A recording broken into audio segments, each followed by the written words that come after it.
దేవేంద్రుడు ఎంత అందంగా ఉంటాడో యమధర్మరాజు అంత అందంగా ఉంటాడు, సర్వాభరణాలతో ఉంటాడు. అందుకే ధర్మవరం రామకృష్ణమాచార్యులు గారిని నాటక పితామహుడు అంటారు. ఆయన స్టేజ్ నాటకాలకు ఆయన మూలంట. ధర్మవరం, అనంతపురం జిల్లా ధర్మవరం ఆ ఊరి పేరు, ఆయన ఇంటి పేరు. ఆయన నాటకాలు ఆడించినప్పుడు ఈ సతీ సావిత్రి నాటకం ఆడితే ఆయన యమధర్మరాజు వేసేవాడు. ఆయన తెల్లటి పంచె కట్టుకుని ఆభరణాలు పెట్టుకుని వచ్చేవాడు. మీకు తెలియదు బండ పురాణం అనేవాడు. యమధర్మరాజు దివ్య పురుషుడు, చాలా అందంగా ఉంటాడు. ఆయన నల్లగా ఉండాల్సిన అవసరం ఆయనకి ఏం. ఈ పాపలకు శిక్ష, పాపము నరకం కారణంగా ఆయనకి మనం పాపం వేసేసాం అంతే. అందుకని యమధర్మరాజు అలా ఉండడు. ఇంకొక ఆశ్చర్యకరమైన విషయం ఏమిటంటే యమధర్మరాజుకి కుడి పాదం ఉండదు, ఎడమ పాదమే ఉంటుంది. వారి నాటకాల్లో ఎడమ పాదం కుడి పాదం కనపడకుండా రంగు పూసేవారట, మసి రంగు. మరి పాదం తీసేసుకోలేరు కదా, కనపడకుండా రంగు పూసే. ఎందుకు ఉండదు అంటే యమధర్మరాజు పురాణాల ప్రకారం సూర్యుని కుమారుడు, అందుకే ఆయన సౌరి అంటారు. సౌరి అంటే మన సౌభాగ్యంలో సౌరాయాలి, సౌందర్యంలో సౌరాయాలి, అప్పుడు అర్థమవుతుంది. సౌరహ అంటే సూర్యుడు, అందుకని సౌరి అంటే సూర్యుని కుమారుడు సౌరి. ఆయన సూర్యునికి పద్మిని ఛాయా ఉషా సమేత శ్రీ సూర్యనారాయణ స్వామిని నమః అని మనం నమస్కారం చేస్తాం. అందుకని ఈ యమధర్మరాజు అందులో ఆ సంజ్ఞాదేవి కుమారుడు, మొదటి భార్య సంతానం.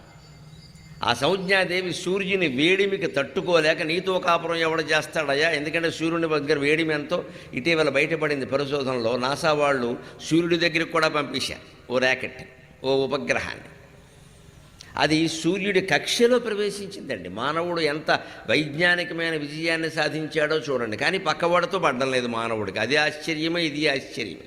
సూర్యమండలానికి సైతం మానవుడు ఎగబాకగలగడం ఒక ఆశ్చర్యమైతే పక్క వీధిలో వాడితో సొంత తమ్ముడితో ఎందుకు పడ్డం లేదు అనేది అంతుబట్టని ఆశ్చర్యం. అది మనకి పురాణాల ద్వారానే తెలుస్తుంది. అంటే మనిషి పైకి ఎగురుతున్నాడు కానీ లోతుకెళ్ళలేకపోతున్నాడు, తనలోకి తాను వెళ్ళలేకపోతున్నాడు. అందుకని ఈ విభేదాలు పరిష్కరించుకోలేకపోతున్నాడు. ఇటువంటి మనిషి సూర్యమండలానికి వెళ్ళినా ఒకటే, చంద్రమండలానికి వెళ్ళినా ఒకటే, కమండలం పుచ్చుకున్నా ఒకటే, ఏం ఉపయోగం అయితే.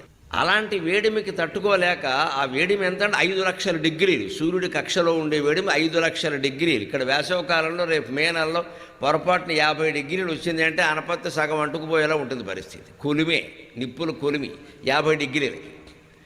కానీ మీకు సూర్యమండలం కక్ష ప్రాంతంలో 5 లక్షల డిగ్రీలు, 50 ఎక్కడ 5 లక్షలు ఎక్కడ, అంత వేడిమి. మరి భార్య ఎలా తట్టుకుంటుందండి? నిజానికి ఇవన్నీ ఖగోళ శాస్త్ర సంబంధమైన విశేషాలు. అవి భార్యాభర్తల సంసారం రూపంలో చెబుతారు. పురాణ కథలన్నీ వైజ్ఞానిక విశేషాలు, వాటిని కథ రూపంలో చెబుతారు, గుర్తుండాలి. తట్టుకోలేక నేను కాపురం చేయాలని వెళ్ళిపోయేది. వెళ్ళిపోతూ ఉంటే భార్య అలా చెప్పకుండా పుట్టింటికి వెళ్ళిపోతున్నా, ఎక్కడికి వెళ్ళిపోయినా పెద్ద గొడవ అయిపోతుంది. ఆ రోజుల్లో మహాద్రోహం చేసినట్టు లెక్క.